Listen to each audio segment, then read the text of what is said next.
우병우 전 민정수석과 관련된 얘기입니다. 우 전 수석에 대한 구속영장이 기각됐죠. 됐습니다. 여론은 들끓고 있고요. 예. 특검의 수사기간을 연장해서 반드시 구속시켜야 한다는 목소리가 높아지고 있습니다. 예. 그런데 구속영장 기각은 우병우에게 득이 아니라 독이라는 분석이 더 많습니다. 구속되지 않으려고 전관 변호사들을 선임해서 애를 썼지만 오히려 상황을 더 악화시켰다는 게 전문가들 분석입니다. 아니 무슨 말씀이세요? 우병우 전 수석 구속영장이 기각됐는데 네. 그게 우병우 수석한테 좋은 거지. 어떻게 독입니까? 우 전 수석으로서야 일단 구속을 피했으니 안도의 한숨을 내쉬을 것입니다. 당연하죠. 그렇지만 이게 끝이 아닙니다. 이제 시작일 따름입니다. 무슨 말씀이세요? 전현직 검찰 관계자 내가 10여 명에게 예. 우병우 영장 기각이 그에게 득이냐 독이냐를 물었더니 약이냐 독이냐? 이제 이구동성으로 독이다. 이구동성으로요? 예. 이대로 끝날 일이 아니기 때문이라는 게 일치된 답변이었습니다. 이거는 이유가 굉장히 궁금하네요. 왜 독일까요? 자, 왜 독일까 우선 첫 번째는 우 전 수석에 대한 분노의 여론이 들끓고 있죠. 그렇죠. 우 전 수석이 구속됐더라면은 여론의 관심은 급속히 떨어질 겁니다. 아하. 김기춘 전 비서실장 보면 알잖아요. 조윤선 예. 장관 봐도 그렇고요. 또 구속영장을 기각하면서 소명 부족이라고 표현할 정도로 수사가 좀 부실한 점이 있습니다. 한 중견 법조인은 1차 구속영장대로라면 무죄의 가능성이 절반, 집행유예 절반으로 봤다. 무죄를 다툴 수 있었다는 얘기죠. 예. 두 번째는 우 전 수석에 대한 수사가 점점 고강도로 진행될 수밖에 없기 때문입니다. 이거는 이재용 전 삼성 전이 아니죠. 부회장 사례로 저는 아닙니다. 보면 알죠. 1차 구속영장에서 구속됐더라면 무죄를 다퉈볼 만하다는 여론이 많았는데 예. 2차 구속영장에는 새로운 증거도 나오고 법리적으로 탄탄해졌거든요. 이때 독일했다는 얘기가 많이 나왔습니다. 그렇군요. 세 번째는 책임을 져야 할 민정수석이 모든 책임을 대통령에게 돌림으로써 예. 구속은 피했지만 이제 우병우는 살아도 산 목숨이 아니다 이런 얘기가 나오죠. 이미 모든 것을 사회적으로는 잃었다. 예, 그렇습니다. 근데 맞아요. 이재용 부회장 경우에는 고강도 수사를 한 26일 더해서 결국 재구속이 됐습니다만 예. 이 경우는 다르잖아요. 특검 기간이 연장 안 되면 이제 한 5일 후면은 끝나는 거 아닙니까? 고강도 수사를 언제 해서 언제 구속영장을 다시 신청합니까? 특검에서의 수사는 끝났다고 봐야 합니다. 우병우 전 수석에 대해서는. 그렇죠. 그렇지만 특검의 수사가 끝난다고 우 전 수석의 혐의가 사라지는 건 아니잖아요. 그렇죠. 검찰로 우 전 수석 사건이 이첩될 겁니다. 검찰로 예. 다시 이첩이 된들 예. 검찰이 특검보다 더 세게 조사할까요?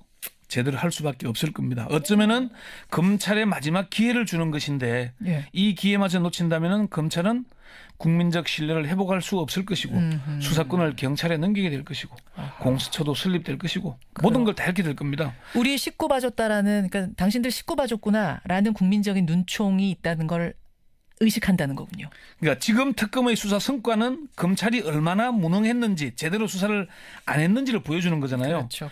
그러면 이제 우병우 전 수석 사건이 검찰로 이첩되면은 예. 어쩌면 검찰에게는 마지막 기회가 주어지는 겁니다. 하하. 한 중견 법조인은 검찰에 우병우 비슷한 검사들이 많다 이렇게 얘기를 했습니다. 우병우 비슷한 검사들이 많다. 이 얘기는 기회가 주어진다면은 먼지 털듯이 탈탈 털 수 있는 검사들이 많이 있다는 얘기입니다. 아하. 그리고 검찰의 속성은 권력의 추에 따라 신속하게 이동합니다. 예. 너무나 잘 알고 있는 일들입니다. 그러니까 우병우 전 수석이 어떻게 법망을 빠져나갔는지를 보면 알 수 있는데 어떻게요? 윤갑근 특별수사팀장이 4개월 동안 수사를 한다면서 사실상 방치하고 증거인멸하도록 방조했죠. 그러니까 이번 특검 오기 전에 예, 검찰에서 수사할 때 그때 말씀하시는 거죠? 이때는 우 전 수석이 민정수석으로서 엄청난 권력을 휘두를 때 아니겠습니까? 그렇죠. 누가 감히 고양이 목에 방울을 달 수 있었겠습니까? 근데 윤갑근 특별수사팀장은 그런데 이석수 특별감찰관에 대해서는 수사 착수 즉시 휴대전화를 집 앞에서 압수했죠. 그랬었죠. 그리고 특별감찰관실은 혐의와 관계도 없는데도 압수수색을 실시했죠. 예. 그런데 우병우 전 민정수석은 어떻게 했습니까? 이게 윤갑근 수사팀장과 우 전 수석의 개인적인 친분도 작용했겠지만은 이석수 특별감찰관은 국기문란사범으로 낙인이 찍힌 반면 우병우는 서서히 푸르게 살아있었기 때문입니다. 그렇죠. 첫 번째는 그러니까 방치한 덕분에 빠져나간 거다. 두 번째 빠져나간 이유. 힘이 있으니까 방치했고 두 번째는 특검의 수사 좀 부실한 점이 있습니다. 특검 수사 자체도 부실했다. 예, 지난주 때 왜 특검은 우병우 수사 왜 변죽만 올리냐고 우리가 방송한 적이 있죠. 했었죠. 와이뉴스. 그때 얘기했다시피 특검이 법무부와 검찰 내부에 대한 수사를 소홀히 하고 있다. 예. 이게 뭐 파견 검사들 때문이라는 얘기도 있고 여러 가지 이유가 많이 있거든요. 그렇죠. 블랙리스트 수사가 어떻게 성과를 거뒀을까요? 내부자의 협조와 진술이 있었기 때문입니다. 맞습니다. 그런데 나머지 사건들에 대해서는 특검이 그렇게 가열차게 수사를 안 하는 측면이 있거든요. 당장 롯데그룹 압수수색 정보 유출 사건만 해도 이 수사를 하려면은 정보가 법무부의 누가 청와대 누구에게 보고했는지부터 수사에 들어가야 되거든요. 그렇죠, 그렇죠. 이런 수사가 전혀 안 이루어졌습니다. 안 이루어졌기 현직 때문에. 검사에 대한 수사가 없었어요. 빠져나갈 수밖에 없었다. 법망을. 근데 그 일각에서는 특검 수사 기간이 연장돼도 우병우 수석 구속이 어렵다 이런 얘기도 나오던데 그건 왜 그래요? 이게 현 특검법으로는 우전 수석을 수사하는데 한계가 너무나 명백하기 때문입니다. 그렇습니까? 제가 법 조문을 일일이 뭐 설명하기는 그런데 예를 들자면 이런 겁니다. 우병우 전 민정비서관 시절 세월호 참사 원인을 수사하던 광주지검 검사들이 해경 압수수색에 나섰잖아요. 예. 그런데 부장검사에게 전화를 걸어서 메인섭 압수수색을 못하도록 막았죠. 그랬죠. 이건 명백한 직권 남용 권리 행사 방해입니다. 명백하죠. 그런데 특검은 전화를 받은 부장검사를 수사하지 않았습니다. 아니 조사하지 못했다고 표현한 게 맞을 겁니다. 예, 왜냐? 예. 수사 대상이 아니기 때문입니다. 그러네요. 특검법에 1호에서 8호에 이를 수사할 수 있는 근거가 있어야 되는데 근거가 없습니다. 이용복 특검보가 김기춘 전 비서실장을 구속한 뒤에 우병우 수사에 본격 착수할 즈음에 특검법 좀 바꿔달라고 호소를 한 적이 있습니다. 그게 뭐냐? 이게 특검법 2조 그 우병우 대상인 9호를 보면은 1호부터 8호까지의 사건과 관련하여라는 말이 있습니다. 그러니까 너무 대상을 좁게 해보는 거죠. 한계를 지워버리니까 특검이 근데 더 하고 싶어도 못한다. 1호부터 8호까지의 세월호 참사 수사가 없습니다. 예. 15호에는 수사 과정에서 인지된 관련 사건으로 규정이 되어 있습니다. 그렇군요.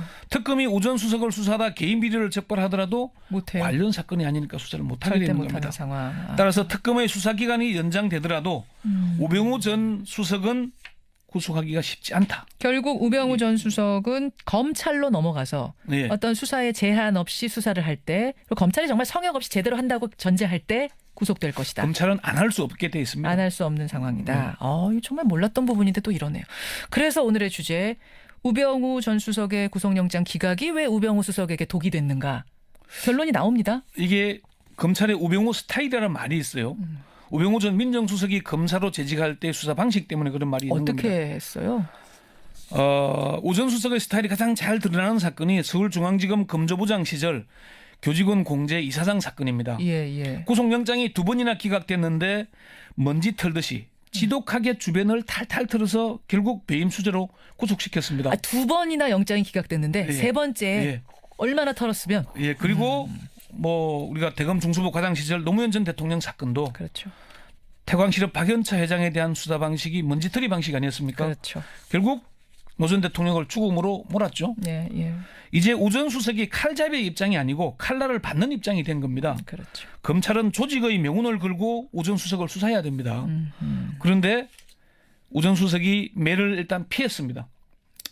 그러면 우 전 수석에 대한 혐의는 차고 넘칩니다. 예. 처가의 차명 부동산 보유, 거짓 재산 신고 의혹, 넥슨과의 서울 강남 땅 특혜 거래 의혹, 뭐 이런 등등이 모두 수사 대상이 아닙니다. 예. 무죄의 가능성이 절반, 집행유예 절반으로 봤다. 무죄를 다툴 수 있었다는 얘기죠. 예. 두 번째는 우 전 수석에 대한 수사가 점점 고강도로 진행될 수밖에 없기 때문입니다. 이거는 이재용 전 삼성 전이 아니죠. 부회장 저는 아닙니다. 보면 알죠. 1차 구속영장에서 구속됐더라면 무죄를 다퉈볼 만하다는 여론이 많았는데 예. 2차 구속영장에는 새로운 증거도 나오고 법리적으로 탄탄해졌거든요. 이때 독이 됐다는 얘기가 많이 나왔습니다. 그렇군요.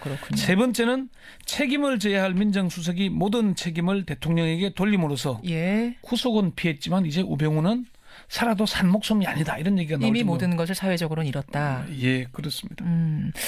근데 맞아요. 이재용 부회장 경우에는 고강도 수사를 한 26일 더 해서 결국 재구속이 됐습니다만 예.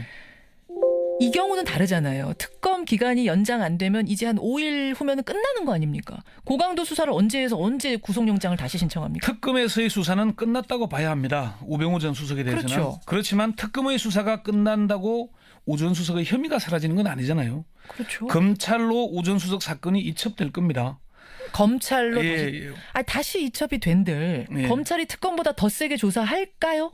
제대로 할 수밖에 없을 겁니다. 어쩌면은 검찰의 마지막 기회를 주는 것인데 예. 이 기회마저 놓친다면은 검찰은 국민적 신뢰를 회복할 수 없을 것이고 수사권을 경찰 특별감찰관은 국기문란 사범으로 낙인이 찍힌 반면 우병우는 서서히 그렇게 살아 있었기 때문입니다. 그렇죠. 첫 번째는 그러니까 방치한 덕분에 빠져나간 거다. 두 번째 빠져나간 이유. 힘이 있으니까 방치했고 두 번째는 특검의 수사 좀 부실한 점이 있습니다. 특검 수사 자체도 부실했다. 예, 지난주 때 왜 특검은 우병우 수사 왜 변죽만 올리냐고 우리가 방송한 적이 있죠. 했었죠. 와이뉴스. 그때 얘기했다시피 특검이 법무부와 검찰 내부에 대한 수사를 소홀히 하고 있다. 예. 이게 뭐 파견 검사들 때문이라는 얘기도 있고 여러 가지 이유가 많이 있거든요. 그렇죠. 블랙리스트 수사가 어떻게 성과를 거뒀을까요? 내부자의 협조와 진술이 있었기 때문입니다. 맞습니다. 그런데 나머지 사건들에 대해서는 특검이 그렇게 가열차게 수사를 안 한 측면이 있거든요. 당장 롯데그룹 압수수색 정보 유출 사건만 해도 이 수사를 하려면은 정보가 법무부의 누가 청와대 누구에게 보고했는지부터 수사에 들어가야 되거든요. 그렇죠. 이런 수사가 전혀 안 이루어졌습니다. 안 이루어졌기 현직 때문에. 검사에 대한 수사가 없었어요. 빠져나갈 수밖에 없었다. 법망을. 근데 그 일각에서는 특검 수사 기간이 연장돼도 우병우 수석 구속이 어렵다. 이런 얘기도 나오던데 그건 왜 그래요? 이게 현 특검법으로는 오 전 수석을 수사하는데 한계가 너무나 명백하기 때문입니다. 그렇습니까? 제가 법 조문을 일일이 설명하기 그런데 예를 들자면 이런 겁니다. 우병우 전 민정비서관 시절 세월호 참사 원인을 수사하던 광주지검 검사들이 해경 압수수색에 나섰잖아요. 예. 그런데 부장검사에게 전화를 걸어서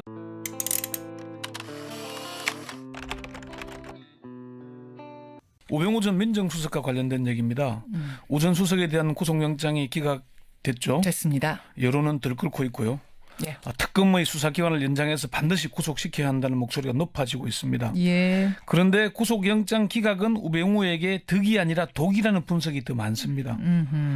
구속되지 않으려고 전관 변호사들을 선임해서 애를 썼지만 오히려 상황을 더 악화시켰다는 게 전문가들 분석입니다. 아니 무슨 말씀이세요? 우병우 전 수석 구속영장이 기각됐는데 네. 그게 우병우 수석한테 좋은 거지. 어떻게 독입니까? 오 전 수석으로서야 일단 구속을 피했으니 안도의 한숨을 내쉬을 것입니다. 당연하죠. 그렇지만 이게 끝이 아닙니다. 이제 시작일 따름입니다. 무슨 말씀이세요? 전현직 검찰 관계자 내가 10여 명에게 예. 우병우 영장 기각이 그에게 득이냐 독이냐를 물었더니 약이냐 독이냐? 이제 이구동성으로 독이다.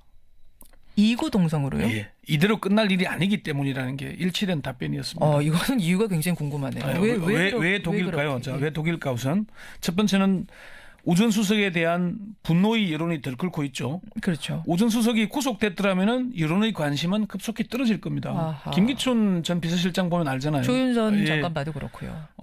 또 구속영장을 기각하면서 소명 부족이라고 표현할 정도로 수사가 좀 부실한 점이 있습니다. 한 중견 법조인은 1차 구속영장대로라면 메인섭 압수수색을 못하도록 막았죠. 그랬죠. 이건 명백한 직권 남용 권리 행사 방해입니다. 명백하죠. 예, 그런데 특검은 전화를 받은 부장검사를 수사하지 않았습니다. 아니 조사하지 못했다고 표현하는 게 맞을 겁니다. 예, 왜냐? 예. 수사 대상이 아님이기 때문입니다. 그러네요. 특검법에 1호에서 8호에 이를 수사할 수 있는 근거가 있어야 되는데 근거가 없습니다. 이용복 특검보가 김기춘 전 비서실장을 구속한 뒤에 우병우 수사에 본격 착수할 즈음에 특검법 좀 바꿔달라고 호소를 한 적이 있습니다. 그게 뭐냐? 이게 특검법 2조 그 우병우 대상인 9호를 보면은 1호부터 8호까지의 사건과 관련하여라는 말이 있습니다. 그러니까 너무 대상을 좁게 해보는 거죠. 한계를 지워버리니까 특검이 근데 더 하고 싶어도 못한다. 1호부터 8호까지의 세월호 참사 수사가 없습니다. 예. 15호에는 수사 과정에서 인지된 관련 사건으로 규정이 되어 있습니다. 그렇군요. 특검이 오 전 수석을 수사하다 개인 비리를 적발하더라도 못해요. 관련 사건이 아니니까 수사를 못하게 절대 되는 못하는 겁니다. 상황. 따라서 특검의 수사 기간이 연장되더라도 우병우 전 수석은 구속하기가 쉽지 않다. 결국 우병우 전 수석은 검찰로 넘어가서 예. 어떤 수사에 제한 없이 수사를 할 때, 그리고 검찰이 정말 성역 없이 제대로 한다고 전제할 때 구속될 것이다. 검찰은 안 할 수 없게 돼 있습니다. 안 할 수 없는 상황이다. 이거 정말 몰랐던 부분인데 또 이러네요. 그래서 오늘의 주제, 우병우 전 수석의 구속영장 기각이 왜 우병우 수석에게 독이 됐는가?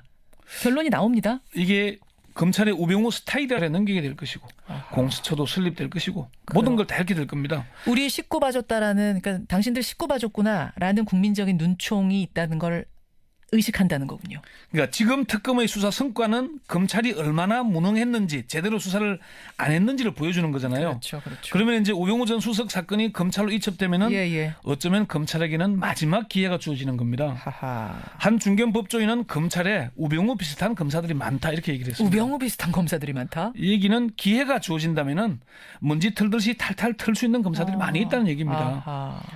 그리고 검찰의 속성은 권력의 추에 따라 신속하게 이동합니다. 예. 너무나 잘 알고 있는 일들입니다. 그러니까 우병우 전 수석이 어떻게 법망을 빠져나갔는지를 보면 알 수 있는데 어떻게요? 윤곽근 특별수사팀장이 4개월 동안 수사를 한다면서 사실상 방치하고 증거인멸하도록 방조했죠. 그러니까 이번 특검 오기 전에 예, 검찰에서 수사할 예. 때 그때 말씀하시는 거죠? 이때는 우 전 수석이 민정수석으로서 엄청난 권력을 휘두를 때 아니겠습니까? 그렇죠. 누가 감히 고양이 목에 방울을 달 수 있었겠습니까? 근데 윤곽근 특별수사팀장은 그런데 이석주 특별감찰관에 대해서는 수사 착수 즉시 휴대전화를 집 앞에서 그랬었죠. 압수했죠. 그랬었죠. 그리고 특별감찰관실은 혐의와 관계도 없는데도 압수수색을 실시했죠. 예. 그런데 우병우 전 민정수석은 어떻게 했습니까? 이게 윤곽근 수사팀장과 우 전 수석의 개인적인 친분도 작용했겠지만은 이석수